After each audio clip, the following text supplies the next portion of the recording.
তোমরা এটা দেখে ভাবতেই পারো যে এই ভাদ্র মাসে তালের পায়েস ছেড়ে চালের পায়েস বানাচ্ছি কেন।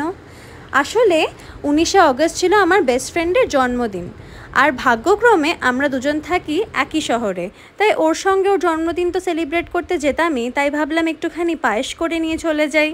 আর কাণ্ড দেখো, আমি আর জয় কিন্তু আগেই চলে এসেছি, কিন্তু ও ফোন করে বলছে ওর আরও ঘন্টাখানেক লাগবে, তাই আমরা আগেই অর্ডার দিয়ে খাওয়া শুরু করে দিলাম।